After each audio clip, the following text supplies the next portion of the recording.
Oke, kelas yang berikutnya kita akan belajar tentang strategi untuk para pemula dan mindsetnya.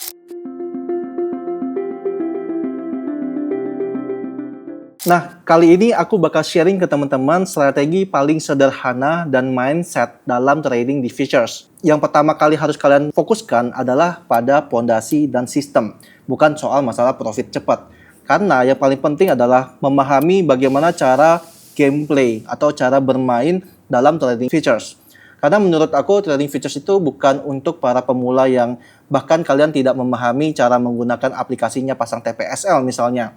Atau bahkan kalian tidak terlalu memahami arah tren market saat ini misalnya.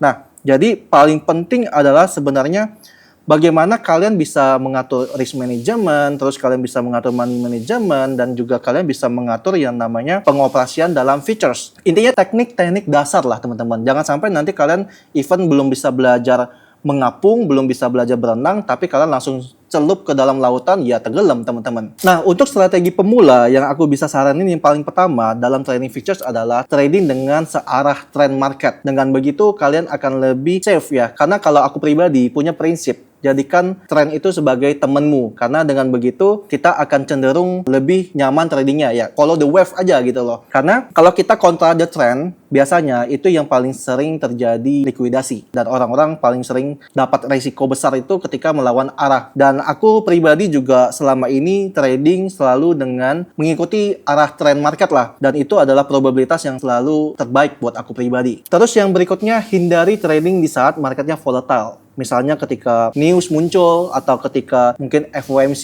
coming soon gitu kan, maksudnya mau mulai gitu kan. Terus ketika berita-berita mau muncul lah intinya. Terus apalagi misalnya marketnya ini tiba-tiba pump and dump listing baru gitu kan. Atau mungkin kita ngomongin masuk ke loser gitu kan. Itu biasanya volatilenya kenceng banget teman-teman. Nah yang biasanya gini, yang kalau nggak paham atur posisi size, atur posisi leverage dan margin, ini yang akan menyebabkan kebanyakan pemula itu margin call. Jadi yang bisa aku sarankan adalah sebaik mungkin kalau kalian baru belajar terutama hindari yang volatilenya terlalu tinggi. Mungkin yang paling nyaman saat ini adalah yang big cap mungkin ya. Misalnya kayak BTC, Ethereum, BNB, dan lain-lainnya. Jadi sebaik mungkin hindari yang volatile supaya kalian bisa trading dengan nyaman. Terus yang ketiga adalah disiplin dan psikologi. Menurut aku yang paling penting juga jangan FOMO. Ketika teman-teman udah floating ratusan persen, kalian baru mau masuk. Itu kan artinya kalian ya masuk di pucuk teman-teman. Sedangkan teman-teman kamu udah entry dari bawah. Kadang orang nggak paham bahwa posisinya itu sekarang kalian itu harganya di berapa. Akhirnya malah FOMO dan ujung-ujungnya malah nyangkut. Ketika nyangkut, kalian tahan posisi, akhirnya malah SL. Maksudnya malah liquid, malah bisa-bisa gitu. Jadi kalau bisa jangan FOMO, hindari FOMO. Dan yang kedua itu selalu disiplin dengan trading plan. Itu yang paling penting sebenarnya. Karena kalau memang sudah gagal, ya udah kita anggap invalid, kita anggap bahwa ya anggap aja SL itu adalah kedewasaan kita menyikapi bahwa ya ini udah gagal gitu loh, tinggal cari kesempatan yang lain. Nah yang berikutnya adalah evaluasi trading yang paling penting. Kenapa? Karena setiap kali kalian melakukan trading pasti akan ada yang misalnya stop loss atau gagal. Nah ketika gagal kalian harus pahami kenapa kalian gagal. Coba kalian tulis problem gagalnya kenapa dan kira-kira cara fix the issue itu bagaimana juga. Nah, itu adalah cara gimana kita evaluasi trading dan mungkin strategi kita memang salah atau bagaimana. Jadi, evaluasi trading itu sangat penting dalam journey trading kita. Nah, contohnya misalnya yang tadi aku sempat bahas soal FOMO. Ketika FOMO, kan kebanyakan orang rugi karena FOMO. Oh, berarti kita nggak boleh FOMO nih. Apalagi kalau kita FOMO, ya udah kita juga harus tahu nih posisi kita di mana juga entry-nya. Jangan, ya tadi aku bilang ya, temen udah entry paling bawah, kita malah entry yang paling pucuk gitu loh. Terus mindset trading jangka panjang, ini yang paling penting. Dalam trading futures, aku itu memperlakukan seperti melakukan trading dengan berbisnis. Kadang ada hari ini kita bisa dapat cuan yang lebih, ada yang biasanya besok kita cuma BEP, bahkan ada yang lusa ternyata kita rugi banyak gitu lah. Maksudnya rugi dalam banyak itu dalam arti mungkin kita nggak buka sama sekali karena misalnya ada demo gitu kan.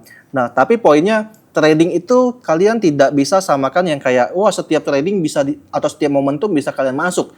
Jadi cara yang terbaik adalah memang trading itu adalah mindset jangka panjang. Pastikan kalian bisa trading misalnya untuk 1 tahun ke depan gitu loh. Misalnya gini teman-teman, kadang itu trading aku selalu tipenya mengakumulasikan dalam 1 bulan ini profit atau BEP aja gitu loh. Nah, Ada momen-momen tertentu ketika kita trading, satu trade kita itu profitnya cukup besar sehingga bisa menutupi beberapa hari ke depan. Bahkan kalau kalian lagi jackpot yang terbang setinggi-tingginya kayak aku kemarin yang dari 2000 menjadi sekian M, itu kan karena di momentum marketnya itu rally yang signifikan banget. Nah, itu bahkan kalau bisa dikatakan profit yang aku dapatkan dalam waktu mungkin cuma 3 bulan doang, 4 bulan doang gitu loh. Tapi itu bisa memenuhi kehidupan aku untuk 10 tahun, 20 tahun ke depan.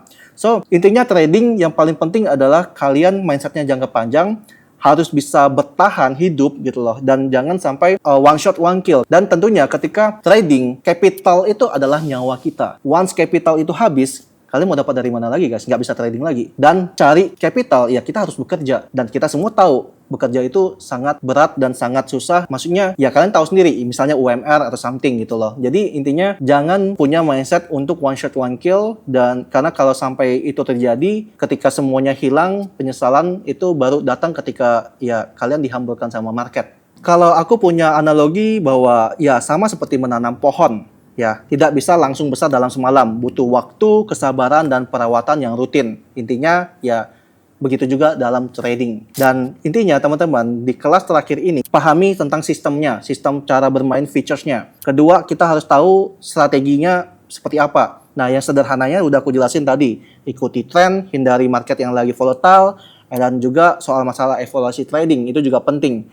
Dan yang terakhir adalah dalam trading, itu mindset jangka panjang. Jangan mindset berjudi. Kurang lebih itu mungkin untuk kelas yang terakhir yang bisa aku share ke kalian, rangkaian Features Trading 101, dan semoga apa yang di-share selama beberapa seri terakhir itu membantu kalian untuk start atau journey trading features kalian. Semoga ya ini bisa membantu gitu. Thank you semua. Bye-bye.